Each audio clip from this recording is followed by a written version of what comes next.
जय हिंद फ्रेंड्स। गुरुदेव भगवान की चरणों में सादर प्रणाम, सादर नमन। गीता की इस धारा में, यथार्थ की इस गीता की इस धारा में आपका स्वागत है।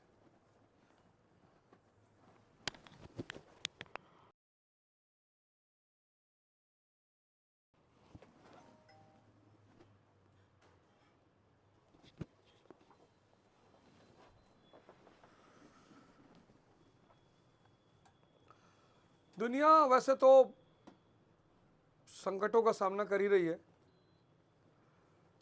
और उस पर से एक नया संकट शुरू हो गया। ईरान इजराइल वॉर होना ही था। और जिस दिन एपेस्टीन फाइल्स खुली थी, देखो दुनिया में कौम है ज्यूज, मुझे उनका दिमाग, उनका सोचने का तरीका वो अनोखा है, मतलब है कुछ स्पेशल है वो। जिस दिन एपेस्टीन फाइल्स खुली थी उस दिन मुझे एक बात का अंदेशा था कि भाई साहब कुछ बड़ा खेल होने जा रहा है, क्योंकि सीरिया के मामले में दुनिया ने इनका साथ नहीं दिया। जब सीरिया पे हमला करने की बारी आई कि सीरिया के पास वेपन्स ऑफ मास डिस्ट्रक्शन है, तो दुनिया ने कहा नहीं यार, एक बार तुमने कहा था इराक के पास है, वहां मिला नहीं, तो अब हम तुम्हारे साथ नहीं खड़े। तो अगर कोई प्रेम से आपके साथ ना आए तो डर के तो आएगा ही ना। तो दुनिया के जितने बड़े बड़े नेता हैं, जितने बड़े बड़े देश हैं, एपेस्टीन फाइल्स के द्वारा इन्होंने सबको अपने कब्जे में कर लिया। यह किसी देश का हमला नहीं है, यह एक जाति का हमला है।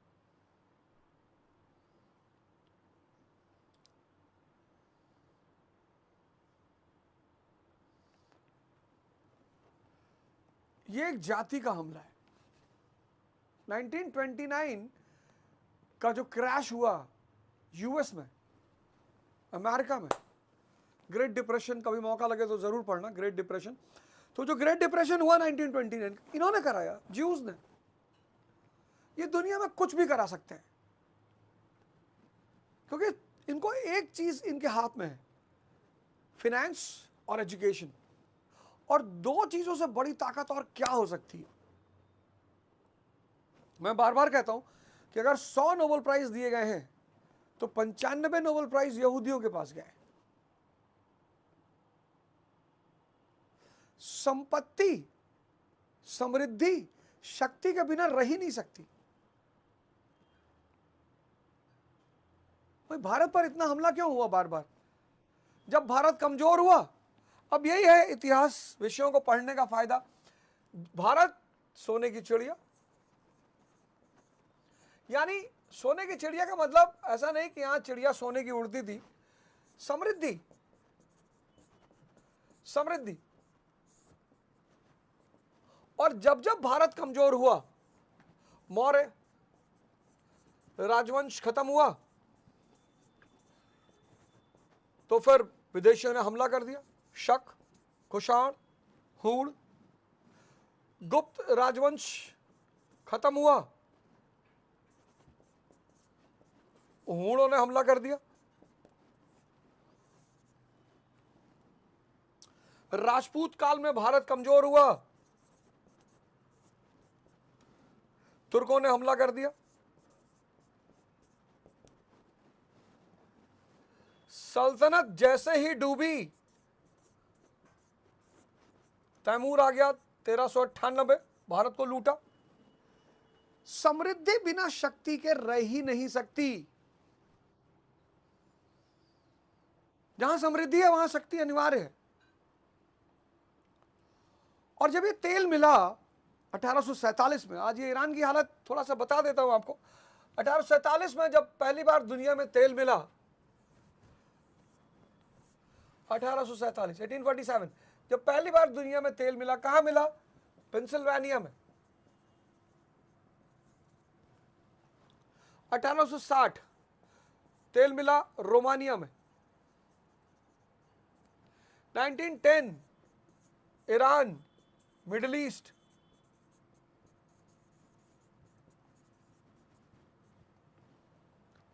और जिसका ऊर्जा पे कब्जा, जिसका अपने समय की ऊर्जा पे कब्जा, वो दुनिया की महाशक्ति। सिंपल सा नियम है, जिस देश का अपनी समय की ऊर्जा पे कब्जा होगा, ऊर्जा मतलब एनर्जी, वो दुनिया की महाशक्ति होगा। और यहीं से यहूदियों ने, यहीं से 1897 Xeon movement, Theodore Herzl,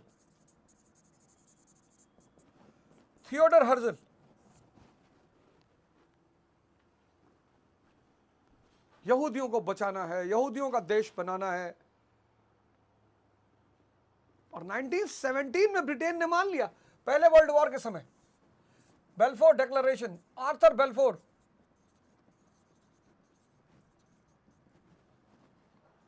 Arthur Balfour विदेश मंत्री है ब्रिटेन का, मान लिया कि ठीक है, यहूदियों का देश होना चाहिए।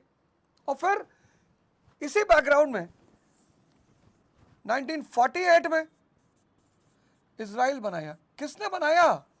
यूनाइटेड स्टेट्स ऑफ अमेरिका ने। क्यों? जिससे कि ये मिडिल ईस्ट का जो तेल का खजाना है, इस खजाने पर कब्जा किया जा सके।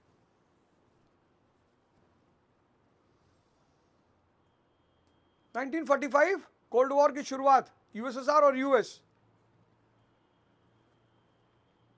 वर्ल्ड हिस्ट्री में मैं एक टॉपिक पढ़ाता हूं, ईस्टर्न क्वेश्चन। ईस्टर्न क्वेश्चन का हिस्सा है, अमेरिका ने क्रिएट किया इसको, क्योंकि इस तेल के खजानों पे उसको बैठना था, उसको एक अड्डा चाहिए था। उसने दो देश क्रिएट किए, एक 1947 में पाकिस्तान, एक 1948 में इजराइल। पाकिस्तान किसका? मुसलमानों का मुल्क, मुसलमानों का पूरा ब्रह्मांड है, एक छोटा टुकड़ा लेके क्या करेंगे? अमेरिका ने क्रिएट कराया। और 1948 में इजराइल, यहूदियों का मुल्क। और फिर पूरे अरब वर्ल्ड को बांट दिया।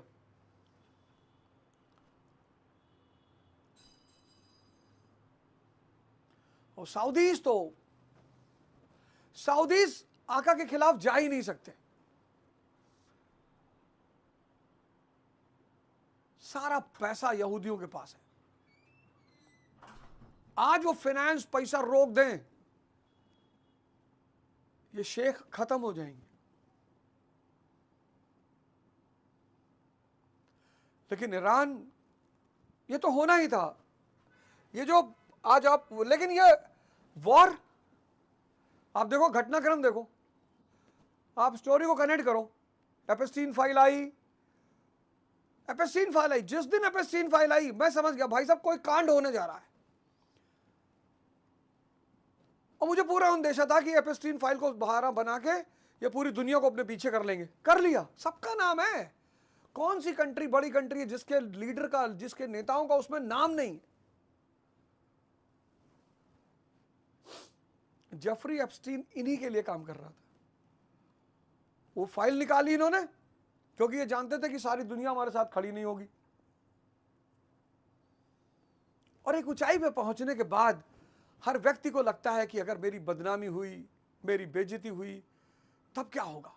बड़ी मुश्किल लगती है पद कमाने में, पैसा कमाने में, नाम कमाने, बहुत झूठ बोलना पड़ता है।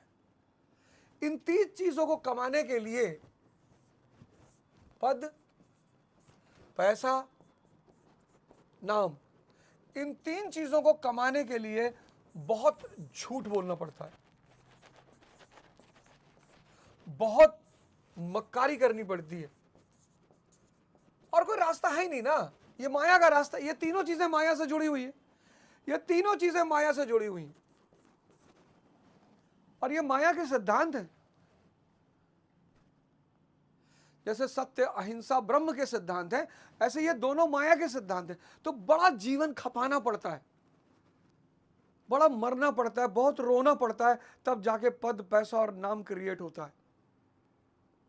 उम्र बीत जाती आदमी की, 60 साल 65 साल का हो जाता है, और तब उसे लगता है कि भाई अगर मेरा नेगेटिव चेहरा दुनिया के सामने आया तो फिर मैं तो कहीं का नहीं रहूंगा।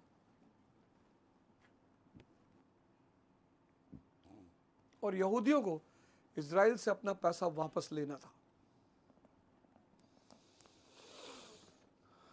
1920 ब्रिटिश पेट्रोलियम, 1955 बगदाद पैक्ट, और ये जितने भी लोग अमेरिका से जिन्होंने दोस्ती की, यहूदियों से जिन्होंने दोस्ती की, यहूदियों ने और अमेरिका ने बाद में उनको पटक कर मारा बहुत। पूरी हिस्ट्री उठा के देख लो। ये आज है ईरानियंस, इनका एक राजा था रजा खान पहलवी, वो तो इनकी गोद में ही बैठा रहता था, जी मालिक जी मालिक जी मालिक। कभी सद्दाम हुसैन भी बैठे रहते थे, कभी गद्दाफी भी बैठा रहता था। ये आदमी को अपनी तरफ मिलाते हैं, उसको इस्तेमाल करते हैं, उससे अपने इंटरेस्ट पूरा करते हैं। जिस दिन इन्हें लग जाता है कि ये आदमी मेरे इंटरेस्ट में बाधा बन रहा है, उसके बाद तो बहुत ही खतरनाक दौर से दुनिया गुजर रही है, बहुत ही खतरनाक दौर से। कुछ भी हो सकता है। आयतुल्लाह खुमैनी ने बड़ी बहादुरी से सामना किया, लड़ाई लड़ी, शायद शहीद भी हो गए। ईरान हमारा दोस्त रहा है, पाकिस्तान के खिलाफ हमारा सपोर्ट किया उसने, कश्मीर मुद्दे पे हमारे पक्ष में वोट दिया उसने, एनर्जी डील किया उसने हमसे। 2008 में जब हमारे पास फॉरेन रिजर्व का खतरा पैदा हुआ तो उसने इंडियन रूपी में ऑयल दिया हमको। एहसान है ईरान का हमारे ऊपर, लेकिन कुछ हो नहीं सकता। एपेस्टीन, कुछ सबको पता है गलत हो रहा है। एपेस्टीन का जिन्न सबके ऊपर सवार है। ईरान ने हमारा साथ दिया है। 2008 में फाइनेंशियल क्राइसिस पैदा हो गई, हमारा फॉरेन रिजर्व खतरे में पड़ गया, इंडियन रूपी में उसने हमें ऑयल दिया। कहा यार कोई बात नहीं, ले लो। पाकिस्तान के खिलाफ हमारे साथ खड़ा हुआ, कश्मीर मुद्दे पे हमारे पक्ष में वोट किया उसने। चाबार पोर्ट हम उसका देख ही रहे थे, एनर्जी एग्रीमेंट हमारा है ही है उसके साथ।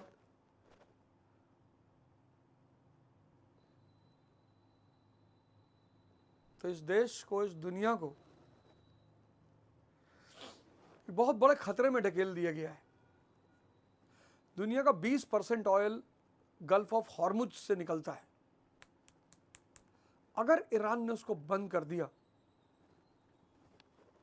ध्यान देना आप मेरी बात पर, दुनिया का 20% ऑयल गल्फ ऑफ हॉर्मुज से निकलता है।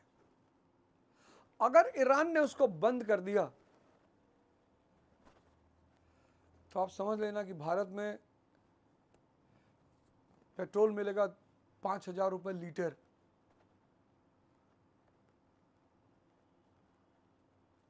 और अगर पेट्रोल और डीजल हुआ 5,000 रुपये लीटर, तो आप सोचो गेहूं, आटा, चावल, इनकी कीमतें कहां पहुंच जाएंगी। और अगर ऐसा हुआ, मैंने एक ट्वीट किया था आज से 6 दिन पहले, उसमें बहुत सारे लोग आए, बड़े चिल्लाए, अबे तू भविष्यवक्ता बन गया है और तू अब ये करने लगा फलाना। खैर यार, 1 अरब 50 करोड़ के देश में मैं बार बार ये बात कहता हूं, अगर 1 लाख लोग भी आपका विरोध नहीं करते तो आप मुर्दा हैं।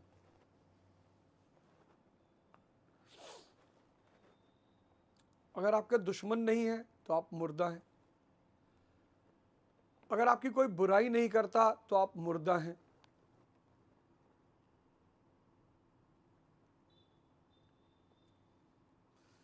अगर आपको कोई गाली नहीं दे रहा, आप मुर्दा हैं। मरे हुए, ये सब मरे हुओं की निशानी है। इनसे बाहर आने का नाम है ध्यान, साधना। कितने लोग टेंशन में आ जाते हैं, परेशान हो जाते हैं।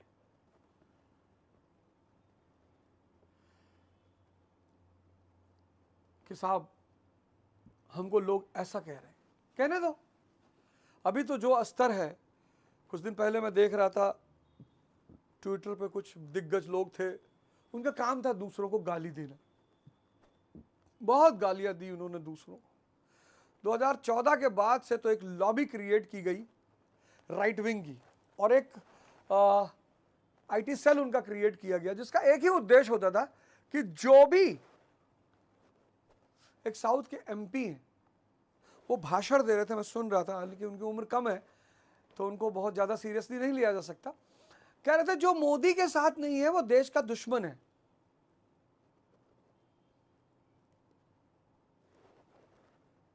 भाई मेरे, अरस्तु के चच्चा, डेमोक्रेसी में दो चीजें होती हैं, दो, एक सरकार, एक विपक्ष। विपक्ष चूड़ी बना के गाना नहीं गाता, मेरे हाथों में 9 चूड़ियां, जरा देखो मोदी जी थोड़ी सी है मजबूरियां। इसके लिए विपक्ष नहीं होता चाचा, पढ़ लो थोड़ा सा।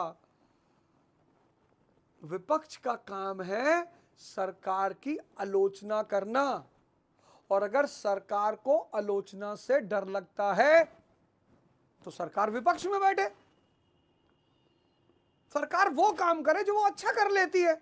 सब बीजेपी अच्छा आलोचना कर लेती है, सड़क पे उतर आती है, प्याज की माला पहन लेती है, और क्या कहते हैं वो, सिलेंडर पटक लेती है। बीजेपी विपक्ष के रूप में बड़ी शानदार पार्टी है, बहुत शानदार, मतलब उसकी जितनी तारीफ की जाए कम है। सरकार में आके थोड़ा सा, उनके पास भी अच्छे अच्छे लीडर्स हैं, ऐसा नहीं है कि नहीं है, हैं उनके पास भी, अच्छा रूल किया उन्होंने। वाजपेयी जी का टेन्योर बड़ा प्यारा रहा, और एक से एक उनके अपने कैबिनेट मिनिस्टर्स थे बढ़िया बढ़िया। अब देख के लगता था उन लोगों को पॉजिटिविटी आती थी देख के। जसवंत सिंह, यशवंत सिन्हा और सुषमा स्वराज, ऐसे ऐसे नेता थे, मोहन पारिकर, और मतलब शानदार शानदार नेता उनके पास, प्रमोद महाजन। ऐसा नहीं था कि नेता उनके पास नहीं थे, लेकिन जिस पार्टी को आलोचना से डर लगता है उस पार्टी को विपक्ष में बैठना चाहिए। आप वो काम करो ना जो आपको अच्छा लगता है। तो 2014 से कुछ बड़े विद्वान लोग आ गए थे ट्विटर पे, और साहब जो गाली देते थे, जो भाई साहब रोस्ट करते थे किसी को, और ऐसे ऐसे शब्दों का इस्तेमाल करते थे कि मजा आ जाए गाली सुन के। उन सब ने एक दूसरे की मां बहन कट डाली, सब ने।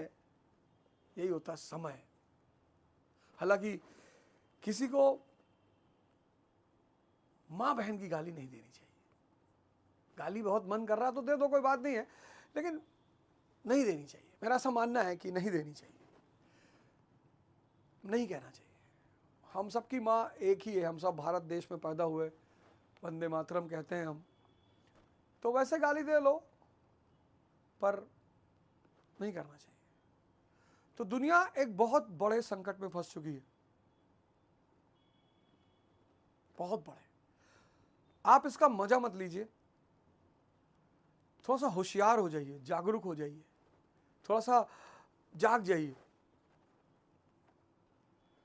कुछ अनाज घर पे रख लीजिए, कुछ अपनी व्यवस्था एक इमरजेंसी की कर लीजिए, क्योंकि बहुत काले बादल मंडरा रहे हैं। ईरान का इतिहास बड़ा प्यारा है, बहुत प्यारा। एक तो उनकी ज्योग्राफिकल टेरेन बहुत अच्छी है। एक बार वो दुश्मन को नीचे फंसा ले जाएं,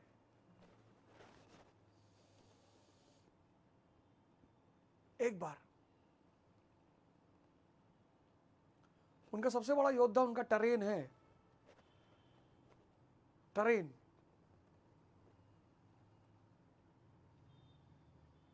वो जानते हैं बेटा नीचे आ जाओगे तो वापस नहीं जाने देंगे। और यार किसी की संपत्ति को भी लूटोगे ना तो उसको दुख तो होगा ही। भाई ईरान को न्यूक्लियर बॉम्ब नहीं बनाने दोगे, क्यों नहीं बनाने दो? इसीलिए ना कि तुम उसकी संपत्ति को लूट सको। भाई समृद्धि वाला आदमी अगर ताकतवर हो जाएगा तो आप उसकी संपत्ति को नहीं लूट पाओगे। ये जो न्यूक्लियर प्रोलिफरेशन ट्रीटी और ये सब आया कि न्यूक्लियर एनर्जी का विस्तार, उसका मेन उद्देश्य क्या था? ये वेस्टर्न पावर्स चाहती थी कि 2 4 5 लोगों के पास न्यूक्लियर बॉम्ब रहे बस, जिससे हम पूरी दुनिया को एक्सप्लॉइट कर सकें, लूट सकें, डर दिखा सकें। आज भारत पर हमला करने से पहले कौन सोचेगा ना, इंदिरा गांधी का उसमें बहुत बड़ा रोल है, अटल बिहारी वाजपेयी का उसमें बहुत बड़ा रोल है, एपीजे कलाम का उसमें बहुत बड़ा रोल है। ये वो लोग हैं जिन्होंने भारत को न्यूक्लियर पावर बनाया। मतलब सलाम है जवाहरलाल नेहरू को। 1950 भारत के पास खाने को नहीं है, खाने को। तुम में से बहुत सारे लोग उस व्यक्ति को गाली देते हो, तुम्हारा दोष नहीं है दोस्त, तुम्हारा दोष नहीं है, तुम पढ़े ही नहीं, तुम तो सुने, इस देश में एक वो है ग्रुप है, उसको चारण बोलते हैं। चारण मतलब आज भी है, हमेशा से ये ग्रुप रहा है चारण। ये वो गैंग है जो किसी की भी कहानी को बहुत बढ़ा चढ़ा के कि भैया फलाने गरे गए ना सांसद जी के यहाँ और मोदी जी का फोन आएगा वही समय, और स्पीकर पर बात होती रही और मोदी जी भैया भैया कहा रहे, भैया ऐसा, अरे भैया बिल्कुल, अरे भैया। सोचो मोदी, और तू पूछबो ना कौन मोदी, हो सका तक विनीत मोदी हो, दिलीप मोदी हो, संजय मोदी हो, लेकिन तू सब मोदी कह दी तो समझो प्रधानमंत्री ना भैया। अब तू से कहीस, तू गए 10,000 आदमी से और कहे। यहां चाहे तुम संत को देख लो, चाहे बाहुबलियों को देखो, उनकी जो इमेज बाहर होती है ना, वो यही लोग क्रिएट किए। इनको इमेज बिल्डर बोलते हैं। भैया आदमी का जो है ना मगरमच्छ का खवाई देता रहा, देखे है नहीं, हाँ अरे भैया देखे नहीं, गुड्डू चाचा बतावत रहे। इस तरह की गैंग है ये, इसका काम है इमेज बिल्डिंग का। और सनी देओल की कोई फिल्म थी ना जिसमें कहता है भूदेव जी है और यहाँ के राजा हैं, माई बाप है, भगवान है, तो सनी देओल कहता नहीं है अब कुत्ते बताएंगे कि शहर का मालिक कौन है। तो मूवी जो तुमने देखी, ऐसे हर संत, हर बड़े आदमी के पास ऐसे 10, 15, 20 लोगों की गैंग है जिनका सिर्फ एक काम है, इमेज बिल्डिंग।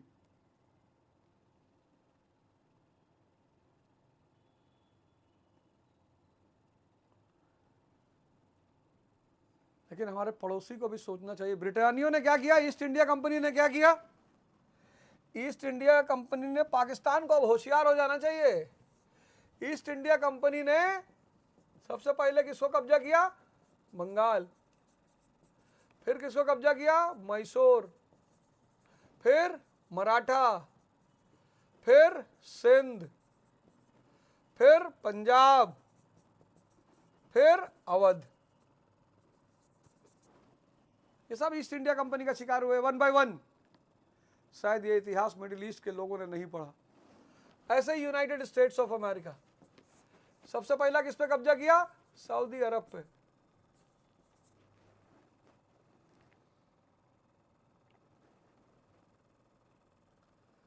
फिर इराक, फिर सीरिया, फिर लीबिया, अब ईरान। फाइनल बारी चाचा की ही है, इन पे कुशासन लगाएंगे सब। ईरान के बाद इन्हीं की बारी है, इन पे कुशासन लगाएंगे। अब बड़ा खतरनाक सा दौर चल रहा है। 18वां श्लोक पढ़ाना था आज, मैंने कहा थोड़ा सा इस पे भी चर्चा कर लूं आपके साथ। और 18वां श्लोक तो भाई साहब ओहो, मतलब अब तक आप में से अगर आप लोगों ने पूरा गीता का शो देखा होगा पूरा, और अगर आपको 2-4 बातें से एक शब्द यज्ञ अगर आपको समझ में आ गया होगा तो भाई साहब बदल गई जिंदगी आपकी। अगर आपको वो 3 टर्म समझ में आ गए होंगे, कौन से, कर्म, अकर्म, विकर्म, बदल गई जिंदगी आपकी। अब आज जो डिप्रेशन है, आज जो परेशानियां हैं, उसकी वजह क्या है, उसकी वजह यह है कि ये 4 पार्ट हैं। पहला चित्त, दूसरा मन, तीसरा बुद्धि, चौथा अहंकार। ये 4 पार्ट है। चित्त का क्या काम है, चिंतन करना।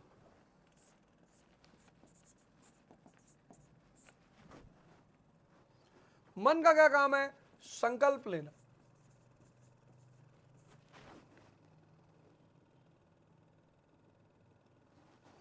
बुद्धि का क्या काम है, निर्णय लेना। अहंकार का क्या काम है, एक्शन, उसको इंप्लीमेंट करना।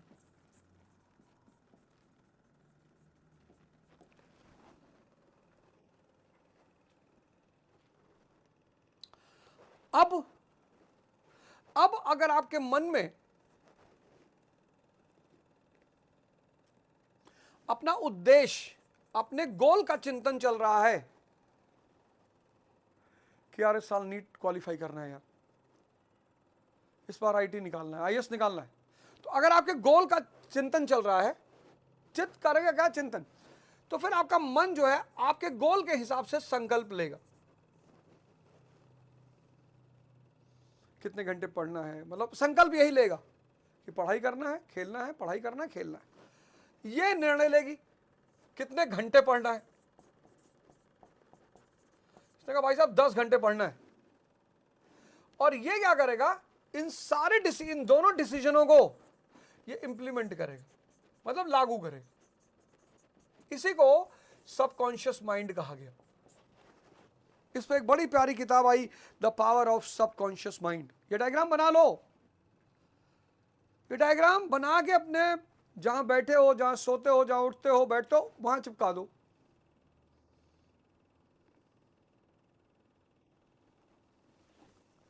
अब इस दौर में अगर कोई चीज आपको बचा पाएगी तो साधना और ध्यान, बाकी तो भाई साहब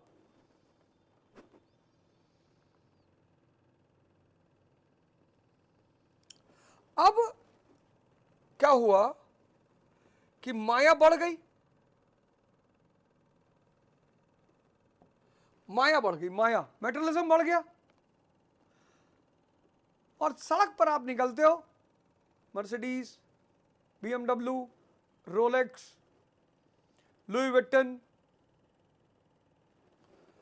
और आपके गोल में माया चल रही है। आप बैठे हो, सोच रहे हो यार BMW X7 लेना है, यार क्या गाड़ी है यार, नहीं यार मर्सिडीज E-क्लास। फिर सोचा यार लुई विट्टन का शूज कितना प्यारा है यार, फिर तो सोच रहे बता यार रोलेक्स, वाह अल्टीमेट, पाइन के चले जाएंगे तो बुआ के घर में उनके दोनों लड़के बेहोश हो जाएंगे। अब ये सब सोच रहे हो आप, इसी को कहते हैं विषय चिंतन। इसी ने आज आपको ओवर थिंकिंग का शिकार बना दिया, आप जान ही नहीं पा रहे हो। इसको कहते हैं विषय चिंतन। इसी ने आज आपको ओवर थिंकिंग का शिकार बना दिया, आप जान ही नहीं पा रहे हो। अब चूंकि आप अपने गोल के बारे में सोच नहीं रहे हो, तो मन और पैसा आपके पास है नहीं, जो आप सोच रहे हो उस पर क्या संकल्प ले। मन अकाउंट में 2-4 करोड़ हो तो तुरंत कह चल भैया खरीद ले। अब जब आपका मन संकल्प नहीं ले पा रहा है तो बुद्धि निर्णय नहीं ले पा रही, और जब ये दोनों इनएक्टिव हो गए तो इंप्लीमेंटेशन होगा ही नहीं। देखो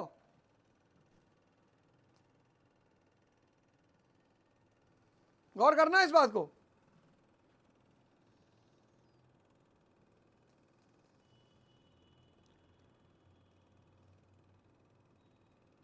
देखो इस ग्राफ को समझो।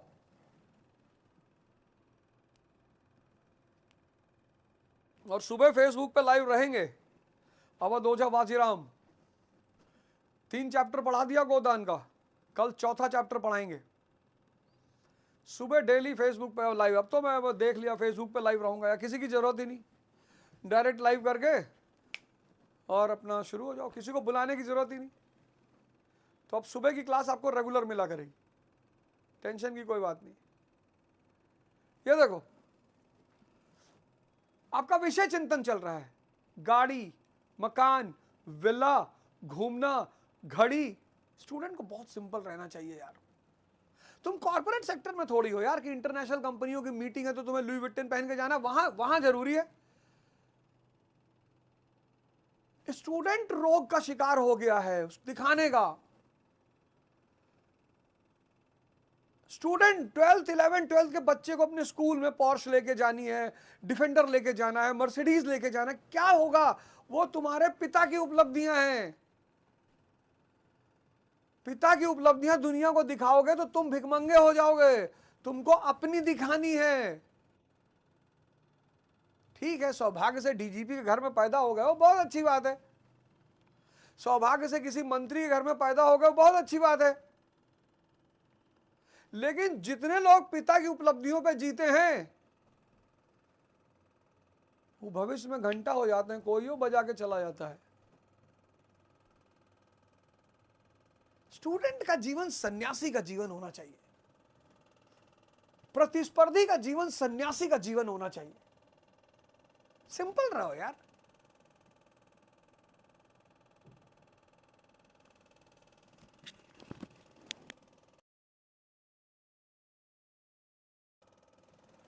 सिंपल रहो। तुम्हें किसको दिखाना है?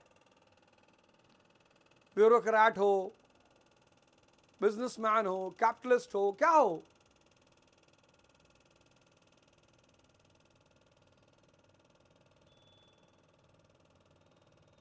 देखो, अब तुम्हारा चित्त लग गया माया में,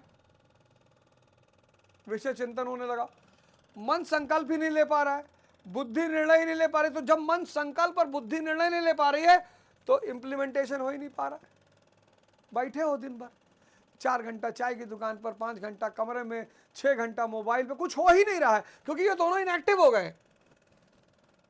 ये क्या करे बेचारा, इसके पास कुछ करने को है ही नहीं, सबकॉन्शियस के पास।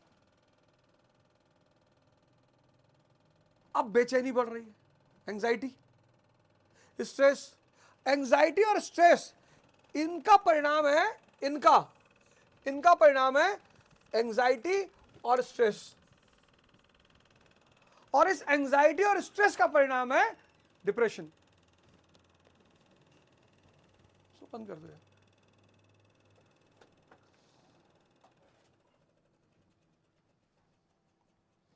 और तुम में से बहुसंख्यक लोग इसके शिकार हो चुके हो।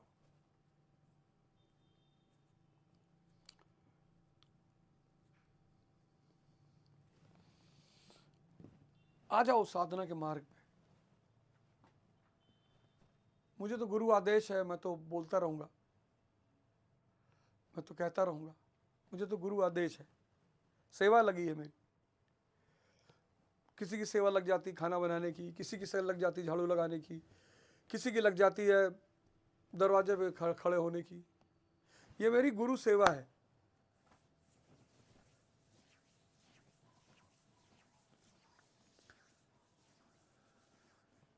ये बेसिकली मेरी गुरु सेवा है। 6 महीना लगेगा। सुबह गोदान पढ़ा रहा हूं, बता रहा हूं तुमको, पढ़ाई से पहले 3 चैप्टर देखो, सारे डाटा निकाल के दिखाया मैंने। गोदान पढ़ोगे तुम्हें पता चलेगा कि कृषक के चैलेंजेस क्या क्या है। सोचो,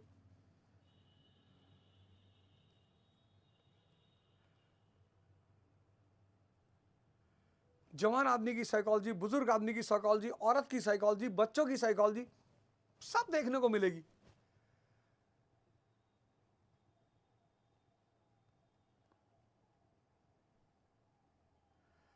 तो आशा करता हूं कि आप सब सुरक्षित रहेंगे, सेफ रहेंगे। भगवान से प्रार्थना करिए कि युद्ध रुक जाए। लोग मर कहीं भी रहे हों, बेसिकली मानवता मर रही होती है। और बिना जाने खुश मत होइए, और बिना जाने दुखी भी मत होइए।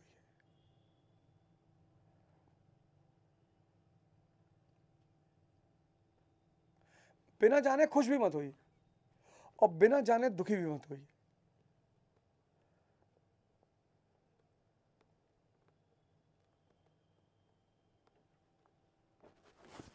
तो 18वां श्लोक बहुत शानदार श्लोक है, बहुत। कर्म अकर्म का पूरा सिद्धांत, कर्म समझ गए और अकर्म पर आ गए। 18वां श्लोक यही है कि अगर तुम कर्म समझ गए, आराधना समझ गए और अकर्म पर आ गए, और भाई साहब फिर तो खुदा बन के ही रहोगे।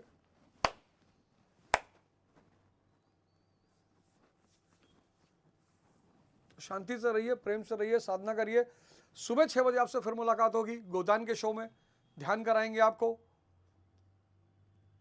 अपना छोटा सा योगदान आपके जीवन के निर्माण में देंगे। और ऑनलाइन काउंसलिंग, जिसको भी लगता है क्या करना चाहिए, कैरियर कौन सा ऑप्ट करना चाहिए, चैलेंजेस लगती हैं कि ये चैलेंज है तमाम सारी चुनौतियां हैं जीवन में,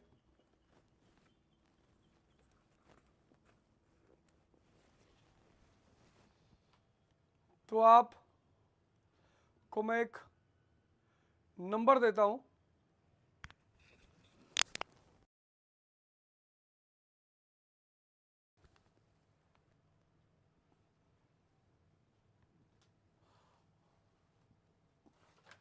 आपको मैं एक नंबर देता हूं, आप उस नंबर पर अपॉइंटमेंट ले सकते हैं। ये भी कोर्स बहुत जल्दी, मैंने आपको पिछली बार बताया था, लॉन्च होने जा रहा है।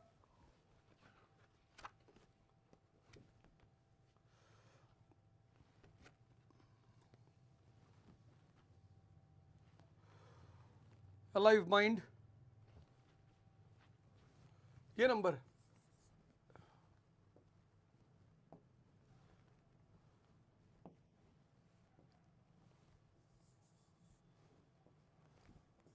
नाइन 217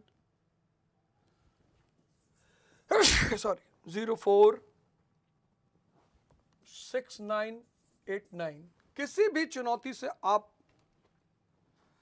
लड़ रहे हैं तो आप ऑनलाइन काउंसलिंग कर सकते हैं, परेशान होने की कोई जरूरत नहीं। फ्री इसलिए नहीं रख सकते, उसकी एक वजह है। फ्री रख देंगे तो फिर तो 500 काउंसलिंग डेली होगी, फिर और कुछ हो भी नहीं पाएगा। कई लोगों ने कहा आप सर फ्री कर दो, फ्री तो ना हो पाएगा, नहीं तो 1000 काउंसलिंग डेली आ जाएगी, बात ही करने आ जाएंगे। कुछ लोगों को मैंने देखा वो तो पैसे दे के बात करने आ गए कि बस सर बात करनी थी, ऐसे कोई कष्ट ही नहीं है, कोई बात ही नहीं है।